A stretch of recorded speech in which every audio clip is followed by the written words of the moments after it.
Hello बच्चों आज हम क्लास 7th मैथमेटिक्स का चैप्टर नंबर 2 का पेज नंबर 42, 43 और 44 में यहाँ पर फिगर इट आउट करके कई सारे क्वेश्चन दिए हुए हैं। तो यहाँ पर जितने भी सारे क्वेश्चन दिए हुए हैं इन सभी क्वेश्चंस के सॉल्यूशंस को यहाँ पर अभी हम बहुत ही अच्छे से समझेंगे। तो वीडियो को लास्ट तक देखते रहना। ये लास्ट फिगर इट आउट का क्वेश्चन है, इसके बाद आपका ये जो चैप्टर है ये खत्म हो जाएगा। तो यहाँ पर फर्स्ट क्वेश्चन दिया गया है कि read the situations given below. यहाँ पर कुछ सिचुएशंस दिए गए हैं, इसको पढ़ना है and write their appropriate expressions for each of them and find their values। इसके बाद जो भी appropriate expressions आएगा उस expressions को लिखना है और फिर उसकी values हमें find करनी है। अब जैसे कि क्वेश्चन नंबर ए में है, the district market in Vegur operates on all 7 days of a week. एक वेगुर का डिस्ट्रिक्ट मार्केट है जो कि सातों का सातों दिन, सप्ताह का सातों दिन खुला रहता है, ठीक है ना। रहीम सप्लाइज 9 kg ऑफ मैंगोज। अब यहाँ पर जो रहीम है वो 9 kg ऑफ मैंगोज को हर दिन सप्लाई करता है अपने ऑर्चार्ड से। And Shyam supplies 11 kg of mangoes each day from his orchard. और वहीं जो श्याम है वो 11 kg ऑफ मैंगोज को हर दिन सप्लाई करता है।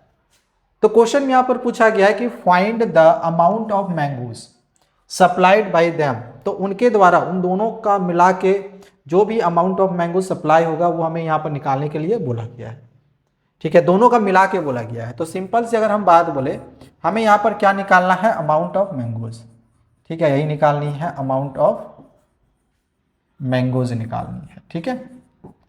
अब एक बात यहाँ पर ध्यान समझना, यहाँ पर दो लोग हैं, कौन कौन है, एक है रहीम और दूसरा है श्याम। और दोनों का मिला के हमें यहाँ पर निकालना है कि उन दोनों के द्वारा कितना मैंगो सप्लाई हुए। अब अगर हम देखें यहाँ पर जो रहीम है वो 9 kg मैंगोज हर दिन सप्लाई करता है और जो श्याम है वो 11 kg ऑफ मैंगोज हर दिन सप्लाई करता है। वो एक दिन का दिया हुआ है, बट हमें यहाँ पर अ वीक का निकालना है, एक सप्ताह का निकालना है। तो एक सप्ताह में कितने दिन होते हैं, 1 वीक में कितने दिन होते हैं, 7 days होते हैं। एक वीक में 7 days होते हैं। तो अगर एक दिन में रहीम 9 kg मैंगो सप्लाई करता है तो 7 दिन में कितने केजी सप्लाई करेगा, तो 7 को 9 से मल्टीप्लाई कर देंगे। यानी रहीम के जगह पे हम यहाँ पर 7 × 9 ऐसे मल्टीप्लाई कर सकते हैं। इसी प्रकार से श्याम का दिया हुआ है कि अगर श्याम एक दिन में 11 kg मैंगो सप्लाई करता है तो 7 दिन में कितना सप्लाई करेगा, तो 7 से मल्टीप्लाई कर देंगे, 7 × 11 हो जाएगा, ठीक है। अब इन दोनों में से हम यहाँ पर देख रहे हैं कि 7 कॉमन निकल रहा है, यानी 7 9 और 11 दोनों से मल्टीप्लाई है, 7 9 से भी मल्टीप्लाई है और 7 11 से भी मल्टीप्लाई है। तो 7 हम यहाँ से कॉमन निकाल लेंगे और 9 और 11 जो बच गया इसको हम इस तरह से ब्रैकेट में ले लेंगे और ये मेरा क्या निकल जाएगा, एक्सप्रेशन। ये मेरा क्या निकल जाएगा, एक्सप्रेशन। तो याद करो, मैंने क्वेश्चन में बोला था कि आपको दो चीज़ें निकालनी है, एक तो एक्सप्रेशंस निकालना है, जो भी एक्सप्रेशंस होगा वो लिखना है, उसके बाद फिर उसकी वैल्यूज निकालनी है। तो इसको सॉल्व कर देंगे तो इसका वैल्यूज नहीं भी निकल जाएगा। तो यहाँ पर 7 का 7 रहने देते हैं, इसको ऐड करेंगे तो ये 20 हो जाएगा और इसको मल्टीप्लाई कर देंगे तो ये हो जाएगा 140। और मैंगोज निकालने थे ना, कितने मैंगोज सप्लाई कर रहा है, तो इतने मैंगोज, सॉरी केजी में आएगा, इतने केजी मैंगोज सप्लाई करेगा वो, ठीक है ना। इतने केजीज मैंगो होंगे तो इतना केजी लिख दो, खाली 140 केजी लिख दो, हो गया, ठीक है, समझ में आ गया। आगे बढ़ते हैं। यहां पर क्वेश्चन है कि बीनू अर्न्स 20,000 पर मंथ। अब यहां पर जो बीनू है ये 20,000 हर महीने का कमाती है, ठीक है। यहां पे लिख लेते हैं, अर्निंग बाय बीनू इन पर मंथ, या फिर 1 मंथ भी लिख सकते हो, ठीक है, 1 मंथ या पर मंथ भी लिख सकते हो, इन 1 मंथ। ये यहां पर दिया हुआ है ₹20,000, ये एक मंथ का दिया हुआ है।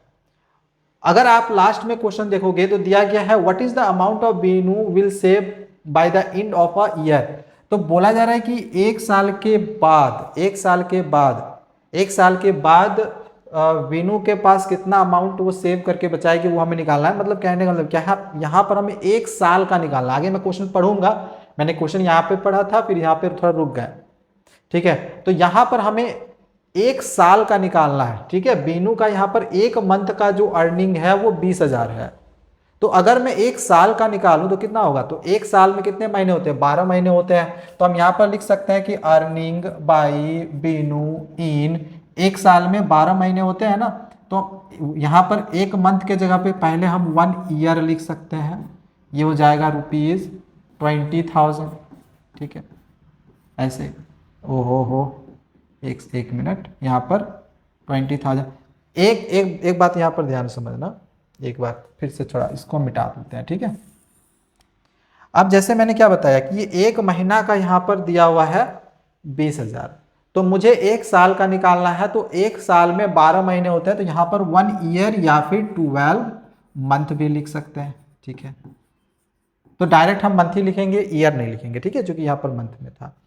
अब यहाँ पर हम इसके जगह पे 1 ईयर लिख सकते हैं, कोई दिक्कत नहीं है। ठीक है, ऐसे ऐसे यहाँ पर आप कर सकते हो, ईयर लिख सकते हो। अब कहने का मतलब क्या कि अगर एक मंथ में 20,000 वो कमाती है तो 12 मंथ में कितना कमाएगी, तो 12 को 20,000 से मल्टीप्लाई कर देंगे। ठीक है, यानी यहाँ पर भी वही रहेगा 12 इंटू 20,000, इसको हमने रहने दिया। इतना उसका अर्निंग है एक साल का। अब आगे जैसे कि दिया गया था कि सी स्पेंड्स, अब उसका स्पेंडिंग है, स्पेंडिंग बाई बीनू। अब वो कितना खर्च करती है इन, अब ये भी जो स्पेंडिंग है ना, देखो एवरी मंथ दिया गया है, यानी हर महीने का, यानी एक महीने का। तो spending by Binu in 1 month, कितना वो स्पेंड करती है वो निकाल लो। तो कितना कितना खर्च करती है, देखो 5,000 रेंट पे करती है, 5,000 फूड पे करती है, और 2,000 अदर एक्सपेंसेस करती है। यानी कि 5,000 फिर से 5,000, सबको ऐड कर देते हैं, पता चल जाएगा कि कितना उसका स्पेंड कर रही है वो, और कुछ अदर एक्सपेंसेस भी है 2,000 के। ठीक है, तो इसका ये टोटल स्पेंडिंग निकल जाएगा, कितना वो खर्च कर रही है। तो 5 5 10 10 और 2 12, ये हो जाएगा 12,000, यानी कि ₹12,000 ये खर्च कर रही है। ठीक है, और आपको ये पता होना चाहिए एक मंथ का दिया हुआ है, ध्यान से समझना, स्पेंडिंग बाई बीनू इन, ये एक मंथ का दिया हुआ है। ठीक है, ध्यान देना, ये किसका दिया हुआ है, एक मंथ का, एक मंथ का ये हमने निकाला। बट हमें यहाँ पर बोला गया था जैसे एक साल का, उसका हमने एक साल का जैसे इसमें निकाला, ऐसे यहाँ पर भी हमें एक साल का निकालना पड़ेगा। तो अगर मैं यहाँ पर एक साल का बात करूँ तो एक साल में 12 महीने होते हैं, तो यहाँ पर 12 मंथ लिखेंगे, तो ये भी 12 से मल्टीप्लाई हो जाएगा, यानी 12 इंटू 12,000 ऐसे होगा। ठीक है, अच्छा यहाँ पर एक बात और यहाँ पर आपको याद रखनी है, थोड़ा सा हम इसको ऊपर कर लेते हैं ताकि आगे के कैलकुलेशंस को हम नीचे कर सके। ठीक है, अच्छा अगर मैं मान के चलो कुछ अर्निंग करता हूँ, जैसे ध्यान समझना, एक मिनट, अच्छा इसको रहने देते हैं। हमें यहाँ पर निकालने के लिए क्या बोला गया था, एक बार वो चेक कर लेते हैं। ओके, यहाँ पर हमें निकालने के लिए क्या बोला गया था, हमें निकालने के लिए बोला गया था what is the amount Binu will save, वो कितना सेव करेगी। ठीक है, वो कितना सेव कर रही है, हमें यही निकालने के लिए बोला गया था। ठीक है ना, यहाँ पर देखो वो कितना सेव कर रही है, यही हमें निकालने के लिए बोला गया था। सेविंग हमें निकालने के लिए बोला गया था, है ना, सेविंग निकालने के लिए बोला गया था, याद रखना सेविंग। तो सेविंग कैसे निकालेंगे, अब जैसे कि मैं मान के चलो कुछ भी अर्न करता हूँ, कुछ भी, ठीक है, तो सेविंग निकालने के लिए क्या करेंगे कि जितना भी मैं अर्न करता हूँ उसमें से स्पेंडिंग, जितना मैं खर्च करता हूँ उसको सब्ट्रैक्ट कर दूंगा, तो मेरा सेविंग निकल जाएगा। जैसे कि मैं मान के चलो 100 रुपया मैंने अर्न करता हूँ और मैंने 70 रुपये मैं खर्च करता हूँ, तो मेरा सेविंग कितना बच जाएगा, 30 रुपया। मैंने क्या किया, यहाँ पर सब्ट्रैक्ट करा। तो सिंपली यहाँ पर भी हमें क्या करना है, हमें सेविंग निकालनी है ना, तो यहाँ पर पहले ऐसे लिख लेना सेविंग। ठीक है, सेविंग के लिए हम लोग क्या करते हैं, अर्निंग में से माइनस कर देते हैं स्पेंडिंग को, कितना हमने खर्च करा इसको हम माइनस करते हैं।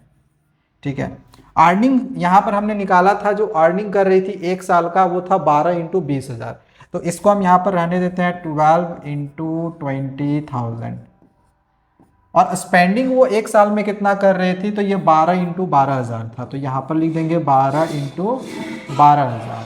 ठीक है, अब यहाँ पर हम देख रहे हैं कि 12 2,000 से भी मल्टीप्लाई है और 12 यहाँ पर 12,000 से भी मल्टीप्लाई है। ठीक है ना, तो यहाँ से 12 दोनों से मल्टीप्लाई है, इसीलिए 12 को बाहर रहने दिए, कॉमन निकाल लिए, और बाकी ये जो दोनों नंबर बच गया था 20,000 माइनस 12,000, इसको हमने यहाँ पर दोनों को ब्रैकेट के अंदर लिख दिया। ठीक है, अब अगर हम एक बात याद रखना, ये वाला जो मेरा आया ये मेरा क्या आ गया, एक्सप्रेशन आ गया, ये एक्सप्रेशन होगा। हमें एक्सप्रेशन भी तो लिखनी थी ना, ये इसका एक्सप्रेशन से निकल गया। वैल्यू कैसे निकालेंगे, इसको सॉल्व कर लो। तो ये 12 का 12 जैसे का वैसे ही रहेगा, 20,000 में 12,000 घटाएंगे तो 8,000 निकल जाएगा, और 12 अठे होता है 96, 96। ठीक है, तो इतना 96,000 उसका इतना रुपीज़ में एक साल का उसका सेविंग होगा। ठीक है ना, तो इस तरह से इसका हम सॉल्यूशन करेंगे। आई होप आपको अब यहाँ पर ये क्वेश्चन समझ में आ गया होगा। ठीक है, ये उसका पूरा सॉल्यूशन देख लो। ठीक है, आगे बढ़े। अब आगे यहाँ पर क्वेश्चन नंबर सी है, during the day time a snail climbs 3 centimetre up a post and during the night while asleep accidentally slips down by 2 centimetre. कहने का मतलब क्या है कि जैसे मान के चलो कि यहाँ पर ये एक पोस्ट है, ठीक है, सपोज यहाँ पर ये एक पोस्ट है, तो जो एक स्नेल है ना, एक स्नेल क्या करता है कि 3 सेंटीमीटर ये ऊपर जाता है। कितना जाता है, 3 सेंटीमीटर ऊपर जाता है दिन के समय में, और रात के समय में क्या करता है ना, 2 सेंटीमीटर ये दोबारा से नीचे आ जाता है। ये 3 सेंटीमीटर डे टाइम में दिन के समय में ऊपर जाता है। क्यों जा रहा है आगे क्वेश्चन पढ़ेंगे पता चलेगा। ठीक है ना, और नाइट के समय में सोने के कारण ये क्या हो जाता है कि 2 सेंटीमीटर गलती से एक्सीडेंटली, मतलब गलती से, ठीक है ना, 2 सेंटीमीटर ये एक्सीडेंटली नीचे आ जाता है। अब आगे क्वेश्चन में कि the post is 10 centimetre high. अब ये जो पूरा पोस्ट है, ठीक है, यहाँ तक ये जो पोस्ट है ये पूरा का पूरा यहाँ से यहाँ तक 10 सेंटीमीटर का है। ठीक है, तो क्वेश्चन है and a delicious treat is on its top. ऊपर ये स्नेल क्यों जा रहा है, तो यहाँ पर एक डिलीशियस ट्रीट है, इसको ये यहाँ पर खाना है, इसलिए जो स्नेल है, मान के चलो यहाँ पर ये एक स्नेल है, ये ऊपर यहाँ पर ये जा रहा है। ठीक है, ऊपर जा रहा है इसको खाने के लिए। तो क्वेश्चन है कि in how many days will the snail get the treat. तो कितने दिनों के बाद ये जो स्नेल है इसको ये वाली जो ट्रीट है, ये वाली डिलीशियस फूड है जो इसको मिलेगी, कितने दिनों के बाद मिलेगी। तो अगर मैं यहाँ पर सबसे पहले at the end of first day या 1 डे, ठीक है, अगर एक दिन तक खत्म होते होते अगर हम बात करें तो वो कितना सेंटीमीटर तक ऊपर पहुंचेगा, जो स्नेल कितना सेंटीमीटर तक ऊपर पहुंचेगा, पहले वो निकाल लेते हैं। तो मैंने बताया था कि डे के टाइम में वो 3 सेंटीमीटर ऊपर चला जाता है, और रात के समय में 1 सेंटीमीटर वो नीचे आ जाता है। तो जो जब नीचे आएगा वो उसको हम सब्ट्रैक्ट कर लेंगे ऐसे -1, तो ये यहाँ पर आ गया 2, यानी कि 2 सेंटीमीटर यहाँ पर हो गया। ठीक है, ये एक दिन में 2 सेंटीमीटर तक ऊपर चढ़ा, सॉरी यहाँ पर 2 सेंटीमीटर मैंने लिया, 1 सेंटीमीटर गलती से मैंने लिया, यहाँ पर बोला गया था कि 2 सेंटीमीटर वो नीचे आता है, एक नहीं, मैंने 1 सेंटीमीटर ले लिया था ना, 2 सेंटीमीटर वो नीचे आता है, 2 सेंटीमीटर। ठीक है, थोड़ा सा आपसे लिख लेते हैं, यहाँ पर 2 सेंटीमीटर नीचे आता है, तो घटाएंगे तो 1 सेंटीमीटर। ठीक है, मतलब एक दिन खत्म होते होते वो 1 सेंटीमीटर ऊपर चढ़ पाता है। इसी प्रकार से अब अगर मैं निकाल लूँ the end of the second day, ठीक है, डे 2, ठीक है, डे 2 या सेकेंड डे ऐसे लिख सकते हो, ठीक है नहीं, या फर्स्ट डे, डे 2 या day first day, second day ऐसे करके लिख सकते हो।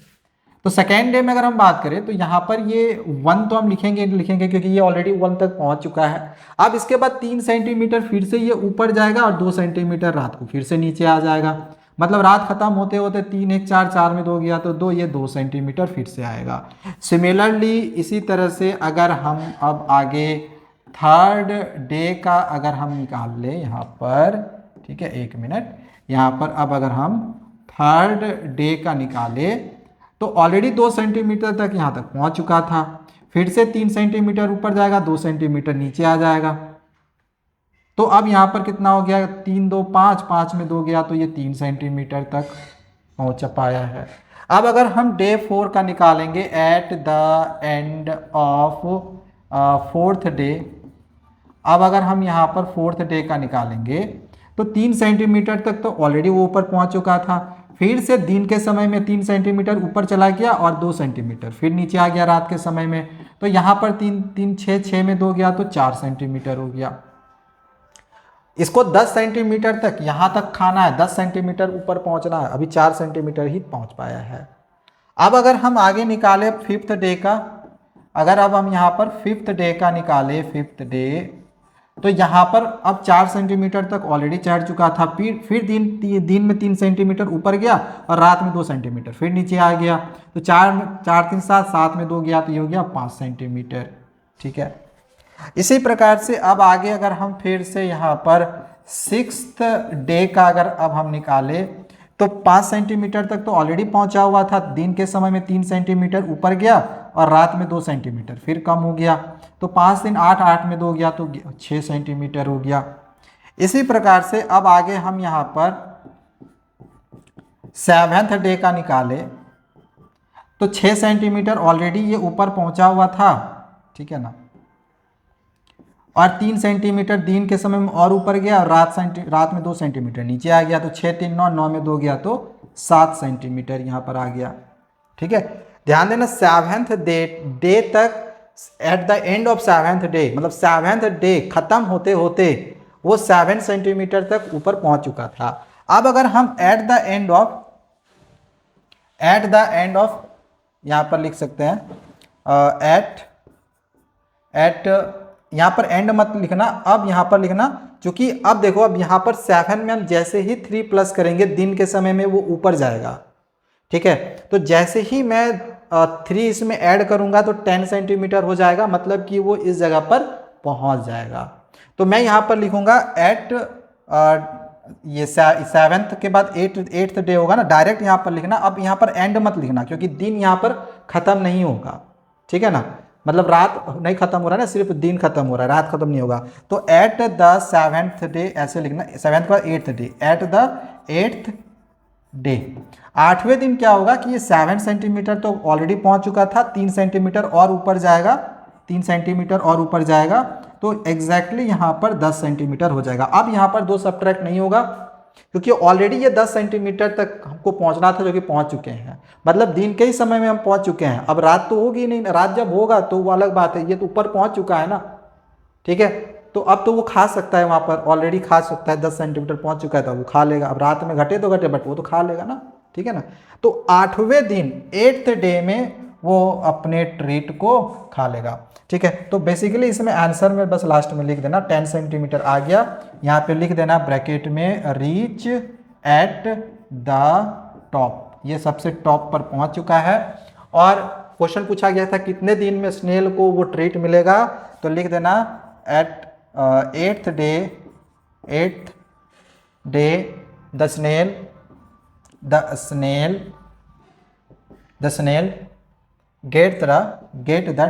Gate the treat. इस तरह से आंसर को लिख देना है। ठीक है, समझ में आ गया। चलो आगे बढ़ते हैं। अब यहां पर क्वेश्चन नंबर 2 है कि Melvin reads a two page story every day except on Tuesday and Saturday. अब मेल्विन क्या है ना, वो 2 पेज का स्टोरी पढ़ता है हर दिन वो 2 पेज का स्टोरी पढ़ता है, बट सिर्फ 2 दिन वो नहीं पढ़ता है। कौन सा? एक सप्ताह में वो 2 दिन नहीं पढ़ता है, हर वीक को 2 दिन नहीं पढ़ता है। कौन कौन सा दिन? ट्यूसडे को और सैटरडे को, ये 2 दिन नहीं पढ़ता है। ठीक है ना, तो मैं यहां पर लिख सकता हूं कि मेल्विन रीड्स स्टोरी, या फिर नंबर ऑफ डेज से स्टार्ट कर सकते हैं हम, नंबर ऑफ डेज। ठीक है, मेल्विन हटा दो, नंबर ऑफ डेज से स्टार्ट करते हैं कि कितने दिन, एक सप्ताह में मेल्विन कितने दिन स्टोरी को पढ़ता है। ठीक है, तो लिखेंगे number of days Melvin read story in 1 week. एक वीक का निकाल रहे हैं, एक वीक में 7 दिन तो वो नहीं पढ़ता है ना, उसमें से दो दिन घट जा रहा है ना, यानी 7 - 2 यानी कि 5 डेज ही वो पढ़ रहा है। ठीक है, थोड़ा साफ से लिख लेते हैं, 7 - 2 5 डेज ही वो पढ़ पा रहा है। 2 दिन वो नहीं पढ़ता है तो 7 - 2 5 डेज ही वो पढ़ेगा। ठीक है, थोड़ा सा इधर कर लेते हैं इसको। हाँ, तो यहाँ पर हम लिख सकते हैं 7 - 5 दैट इज 7 - 2 होगा ना, 7 - 2। ठीक है, तो यहाँ पे लिखेंगे 7 - 2 दैट इज 5 डेज। वो स्टोरी को एक सप्ताह में 5 दिन ही पढ़ता है। तो अब यहाँ पर क्वेश्चन जैसे कि पूछा गया था कि how many stories would he completed reading in 8 weeks. अब 8 सप्ताह में वो स्टोरी को कितना पढ़ लेगा, 8 सप्ताह में पूछा गया है। तो एक सप्ताह में अगर वो 5 दिन पढ़ता है तो 8 सप्ताह में कितना पढ़ेगा, तो 5 × 8 हो जाएगा। ठीक है, तो फिर से यहाँ पर यही सब सारा लिखना, number of days Melvin read story इन, बस यहाँ पर 8 वीक कर देना। ठीक है, 8 वीक, और यहाँ पर बस कुछ नहीं, 5 को 8 से मल्टीप्लाई कर दो तो 5 8 जा हो गया 40। तो यहाँ पर ये एक नंबर मुझे मिला है। अब यहाँ पर जैसा कि क्वेश्चन पूछा गया था, विच of the expressions below describe this scenario. ये जो सिनेरियो मुझे मिला, जो 40 मिला, ये सिनेरियो इन एक्सप्रेशंस में कौन कौन सा डिस्क्राइब कर रहा है। अब इसके लिए करना क्या होगा, देखना होगा कि यहाँ पर, एक मिनट, इसको थोड़ा सा मैं इधर साइड कर लेता हूँ। ठीक है, ताकि यहाँ पर ये जो भी है वो आपको दिख सके। ओके, इसको थोड़ा ऊपर अप कर देते हैं क्योंकि ऑलरेडी मैंने यहाँ पर क्वेश्चन को कर लिया। ठीक है, चलो, तो यहाँ पर जैसे बोला गया था कि इसमें से कौन कौन सा ऐसा एक्सप्रेशन है जो कि इस सिनेरियो को डिस्क्राइब कर रहा है, यही पूछा गया था। तो इसके लिए सिंपली हम क्या करेंगे, इसको सॉल्व कर लेंगे। अब जैसे कि अगर मैं ए नंबर को यहाँ पर सॉल्व कर रहा हूँ, एक मिनट, थोड़ा सा, ए नंबर को तो डायरेक्ट हम यहीं पे भी सॉल्व कर सकते हैं, डायरेक्ट मल्टीप्लाई कर लो। 5 2 जा 10, 10 8 जा 80। तो क्या ये इस सिनेरियो को सेटिस्फाई कर रहा है, डिस्क्राइब कर पा रहा है? नहीं, वो 40 आया था, यहाँ पर 80 आया, तो ये नहीं कर पाएगा। अगर हम इसको देखें तो 7 में 2 गया तो 5। ठीक है, बी नंबर को अगर आप देखो तो ऐसे है, ब्रैकेट में 7 - 2 और मल्टीप्लाई 8, तो ये नहीं हो जाएगा। 7 में 2 गया तो 5, 5 × 8 दैट इज 40। तो देखो ये और ये बराबर हो गया, मतलब कि इस सिनेरियो को डिस्क्राइब वो कर पाएगा। ठीक है, मतलब ये आंसर में एक होगा। फिर ये तो नहीं होगा क्योंकि ये 56 होगा, ये भी नहीं होगा क्योंकि ये भी बहुत ज़्यादा बड़ा हो जाएगा। 8 2 जा 16, 16 7 जा 112 होगा। ठीक है, ये भी 40 नहीं आएगा। 7 5 जा 35, 35 - 2 33 होगा, ये भी नहीं होगा। 7 2 9, 9 8 जा 72, ये भी नहीं होगा। 7 8 जा 56, और यहाँ पर देख लो, ये 7 8 जा ये 56 हो गया, 2 8 जा 16। हाँ, फिर ये सेटिस्फाई करेगा, मतलब ये वाली जो सिनेरियो है ये फिर डिस्क्राइब करेगी, क्योंकि ये भी 40 है, वो भी 40 है। फिर इसको ये नहीं होगा, 7 में 5 गया तो 2, 2 8 जा हो गया 16। ठीक है, ये नहीं करेगा। तो यहाँ पर कौन कौन सा डिस्क्राइब कर पाएगा उस सिनेरियो को, ए और जी। तो यहाँ पर हम लिख सकते हैं देयरफॉर आंसर में लिख सकते हैं कि A and G describe this scenario. ठीक है, तो बस इस तरह से आंसर्स को आपको लिख लेना है। आई होप आपको यहाँ पर ये क्वेश्चन समझ में आ गया होगा। अब आगे यहाँ पर क्वेश्चन नंबर 3 है कि find different ways of evaluating the following expressions. यहाँ पर 2 एक्सप्रेशंस दे रखे हैं और इसको हमें अलग अलग तरीके से इवेलुएट करनी है। तो सबसे पहले अगर हम क्वेश्चन नंबर ए को यहाँ पर बनाएं तो 2 तरीके से हम यहाँ पर इवेलुएट करेंगे। तो यहाँ पर फर्स्ट वेज ऐसे लिख लेंगे। ठीक है, यहाँ पर क्वेश्चन में है 1 - 2 + 3 - 4 + 5 - 6 + 7 - 8 + 9 - 10। तो 2 तरीके से सॉल्व करना है। इसमें पहले तरीके में क्या कर देते हैं, यहाँ पर सब में ब्रैकेट लगा देते हैं, ऐसे ऐसे ऐसे ऐसे ऐसे। अब इसको अगर हम सॉल्व करेंगे तो 2 में 1 घटाएंगे तो 1 होगा, बट ये बड़ा इसके पहले माइनस का साइन है तो माइनस का साइन लगेगा। प्लस है प्लस, यहाँ पर भी इसको घटाएंगे तो ये भी -1 होगा। आगे प्लस है, फिर इसको सॉल्व करेंगे तो ये भी -1 होगा। फिर प्लस, फिर इसको सॉल्व करेंगे तो ये भी -1 होगा।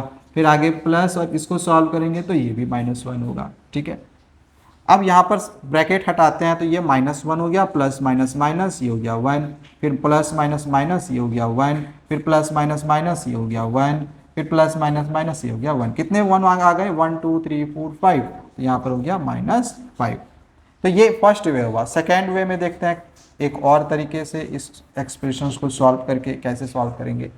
तो ये वाली एक्सप्रेशन थी ना, इसमें क्या करो, जितना प्लस वाला है उसको एक साथ ले लो। जैसे प्लस में यहाँ पर है 1 है, फिर प्लस 3 है, फिर प्लस देखो 5 है, 7 है, 9 है ना। तो प्लस फिर यहाँ पर 5 हो गया, फिर प्लस 7 यहाँ पर लिखे, ठीक है, 5 7 और ये 9 हो गया। इसको ऐड करना है। और सब्ट्रैक्शन वाला देखो यहाँ -2 -4 ऐसे करके है ना, -2 -4 -6 -8 और -10, ठीक है, 2 4 6 8 10 वही लिख दिए।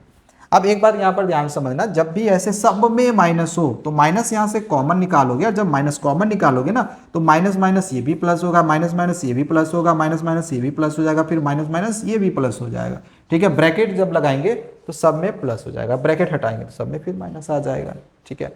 अब इसको सारा ऐड कर लो, कितना आ रहा है, 9 7 16 16 5 21 21 3 24 24 में एक घटाएं, एक और 24 में एक जोड़ेंगे तो 25, यहाँ माइनस है माइनस। अब इसमें देखो 10 और 8 18 18 और 6 24 24 और 4 24 और 4 28 28 और 2 30 30 हो गया। अब इसको सब्ट्रैक्ट करेंगे तो भी आंसर -5 आएगा। तो देखो दो अलग अलग तरीके से हमने सॉल्व किया, फिर भी आंसर कितना आया, -5 आया। समझ में आ गया। इसको मुझे मिटाना होगा तभी मैं यहाँ पर सेकेंड क्वेश्चन को बना पाऊंगा, ठीक है। मिटा दे इसको, समझ में आ गया होगा, मिटा दे, देख लो लिख लो। चलो इसको यहाँ से पहले हम हटा लेते हैं, फिर आगे सेकेंड वाला क्वेश्चन को भी तो हमें यहाँ बनानी है, ठीक है ना। चलो अब यहाँ पर हम बी नंबर को बनाएंगे, 1 मिनट, हाँ चलो बी नंबर को बनाते हैं। तो इसमें है -1 +1 फिर -1 फिर +1 फिर है -1। 1 मिनट, इसको पहले मैं क्या करता हूँ, मुझे पहले दो तरीके से सॉल्व करना था ना, तो पहले मैं यहाँ पर ऐसे लिख लेता हूँ। 1 मिनट, पहले यहाँ पर लिख लेते हैं फर्स्ट वे, ठीक है, फर्स्ट वे। तो यहाँ पर ये 1 -1 फिर +1 फिर है -1 फिर है +1 फिर है -1 फिर है +1 फिर है -1 फिर है +1 और फिर है -1। एक बार चेक जरूर कर लेना कि प्लस वाले कितने बने हैं। इसके पहले कोई साइन नहीं, यानी प्लस का साइन है, तो 1 2 3 4 5 5 है, तो प्लस वाले 5 हो गए ना, 1 2 3 4 5, ठीक है।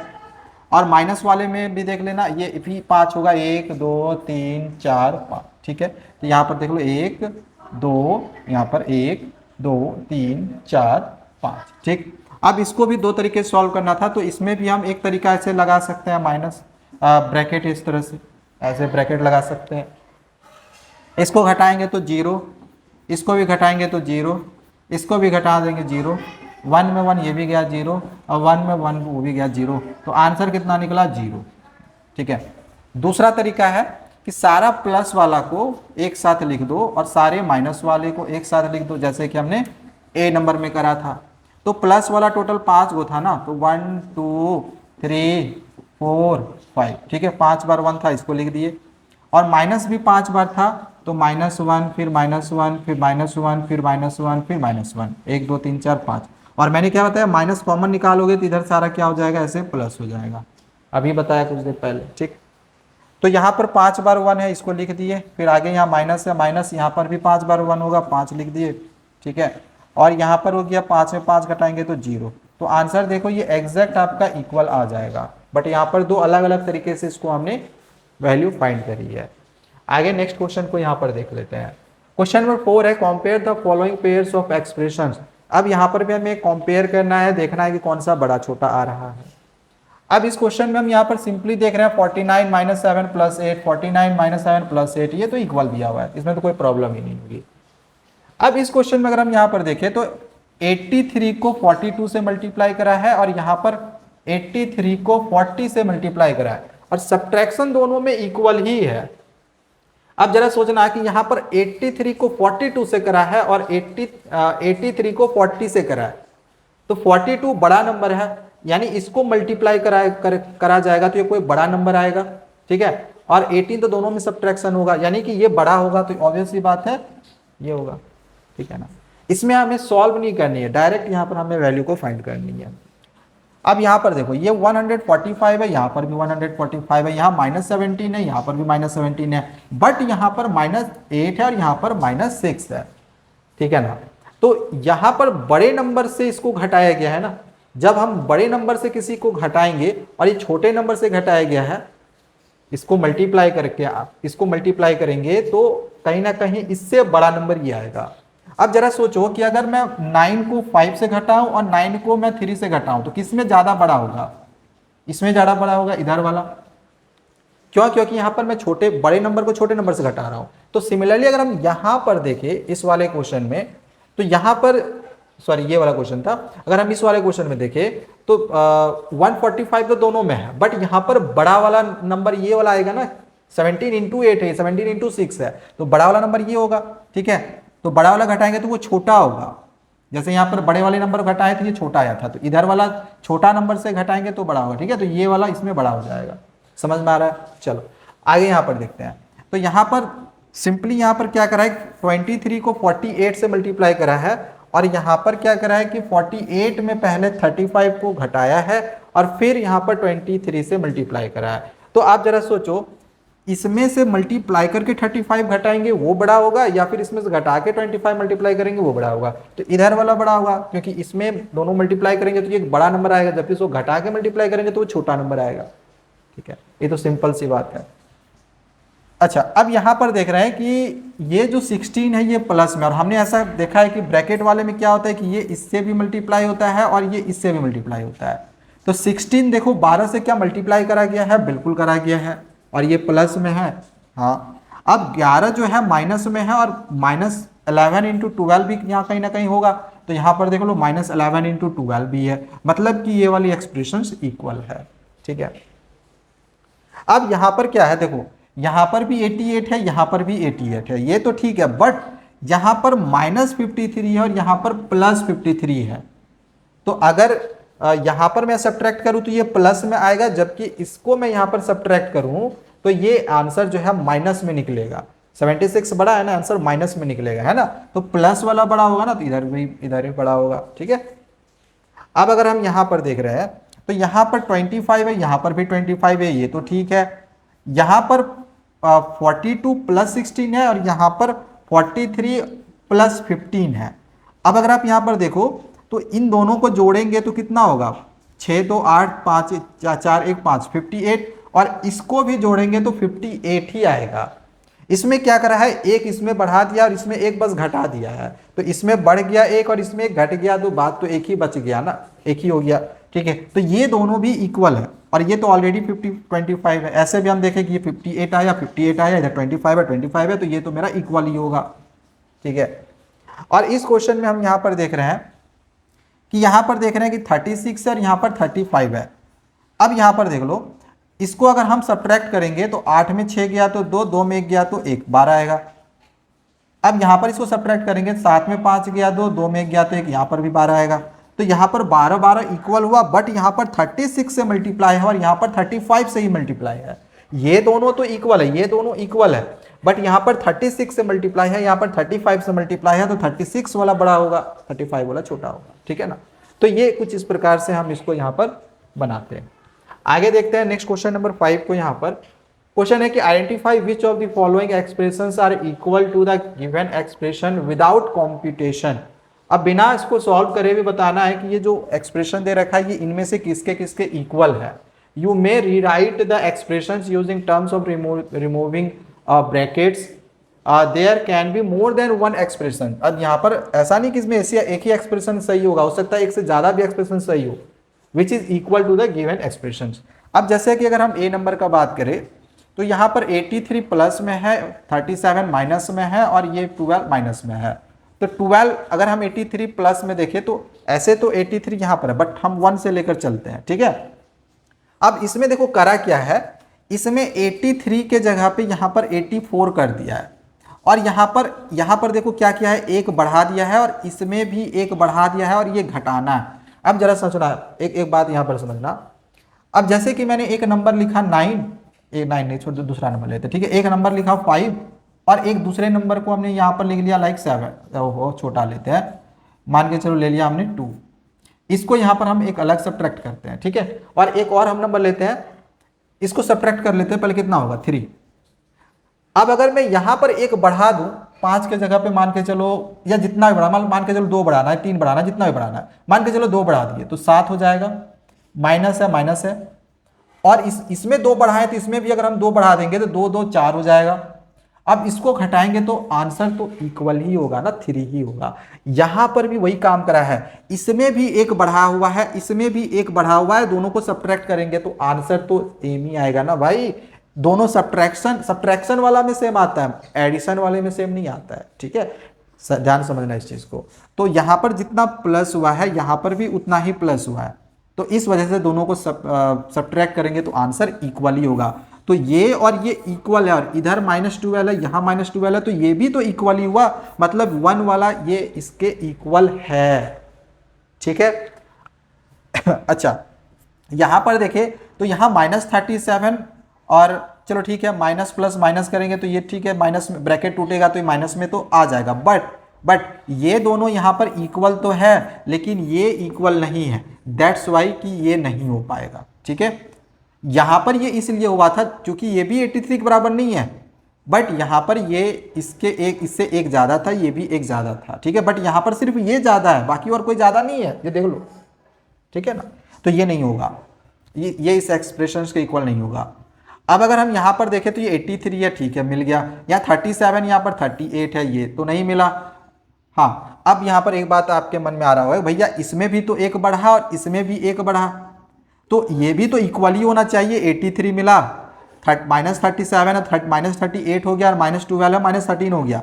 जैसे आपने इसमें इक्वल कर दिया था, एक बढ़ गया, तो इसमें भी दोनों में एक बढ़ा है, तो इसमें भी तो इक्वल होना चाहिए, लेकिन ये इक्वल नहीं होगा। क्यों? क्योंकि ये माइनस माइनस प्लस हो जाएगा। मैंने क्या बताया, सब्ट्रैक्शन में दोनों में एक बढ़ता है या 2 बढ़ता है, जितना भी बढ़ता है, और फिर घटाते हैं तो उसमें सब्ट्रैक्शन में इक्वल होता है, एडिशन में नहीं होता है, ठीक है। यहां पर माइनस और माइनस प्लस हो जाएगा, तो भले ही इसमें एक बढ़ा दिया है, बट एडिशन में नहीं होगा। एडिशन में तुम देखो, यहां जैसे मैंने सब्ट्रैक्शन करा था तो इसमें 2 बढ़ाए थे, इसमें भी 2 बढ़ाए थे, सब्ट्रैक्शन करे थे, दोनों में 3 3 आया था। अब जरा सोचना, अगर मैं एडिशन यहां पर कर रहा हूं, तो यहां पर 5 2 7 होगा, लेकिन क्या यहां पर 7 है या 7 4 11 हुआ, बराबर हुआ नहीं, तो इस वजह से ये बराबर नहीं होगा।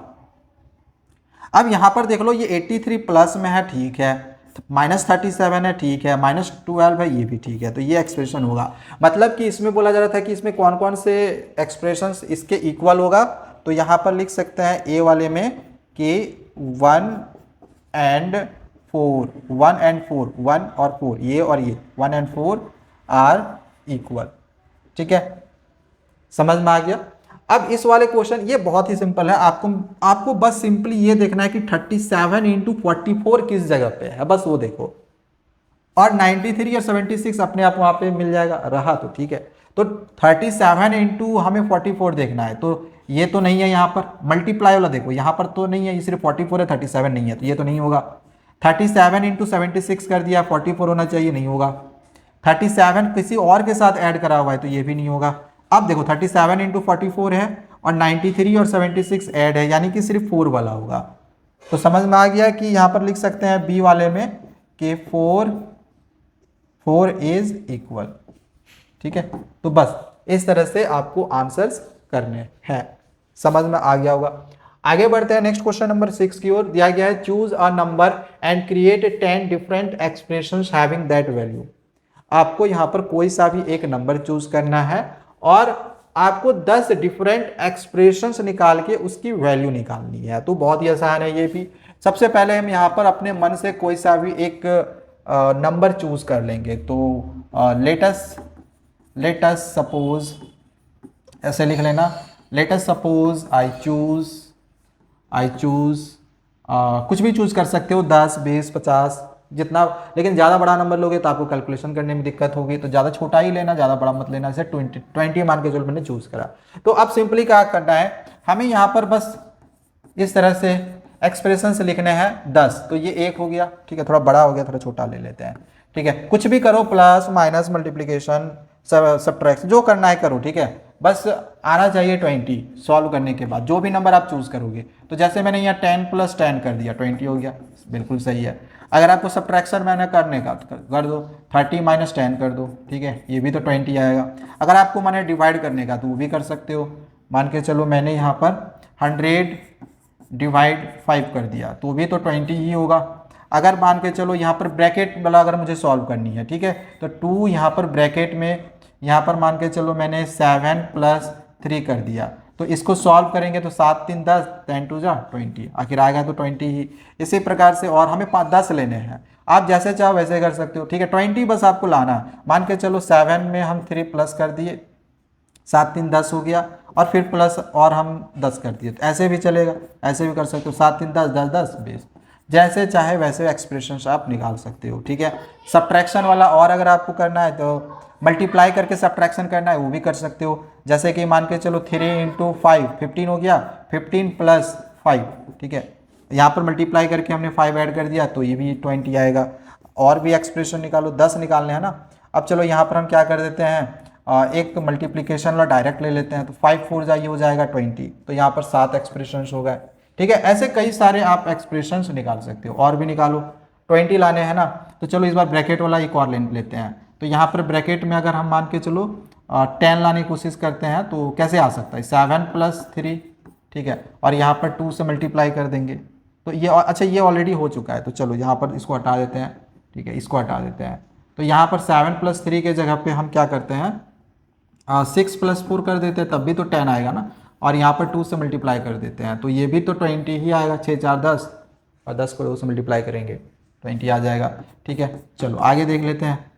अब 20 लाने के लिए और क्या कर सकते हैं, यहाँ पे 10 लिख दो और यहाँ पर 2 कर दो, ये भी 20 आ जाएगा, जैसे चाहो वैसे कर सकते हो, ठीक है। और भी ब्रैकेट वाला अगर माइनस वाला करना है तो चलो यहाँ पर क्या करते हैं, 23 -3, 1 मिनट, 23 नहीं, ज़्यादा बड़ा हो जाएगा, यहाँ पर हम 10 लाने की कोशिश करते हैं, तो ऐसे लिख सकते हैं 12 - 2, और यहाँ पर लिख सकते हैं 2, तो ये 12 में 2 घटाएंगे तो 10 हो जाएगा, 10 2 जा 20 होगा। तो इस तरह से आप कई सारे एक्सप्रेशंस निकाल सकते हो, कोई सा भी एक नंबर चूज करके। आप मैंने तो ऐसे यहाँ पर ज़्यादातर कोशिश करा है कि ब्रैकेट में लेने का, जरूरी नहीं है ब्रैकेट में ही लो, आप डायरेक्ट एडिशन सब्ट्रैक्शन मल्टीप्लिकेशन कुछ भी करो, 20 लाना है, जो भी नंबर आप चूज करोगे उसको लाना है, ठीक है। तो सारे क्वेश्चन कंप्लीट हो चुके हैं, और इसी के साथ आपका ये जो चैप्टर है ये भी ख़त्म हो चुका है। बाकी आगे के जो भी चैप्टर्स हैं उनकी वीडियोस भी जल्दी अपलोड होनी शुरू हो जाएंगी, तो चैनल को सब्सक्राइब करके रखे रहना। मिलते हैं आई के वीडियोज़ में। Thank you, bye bye.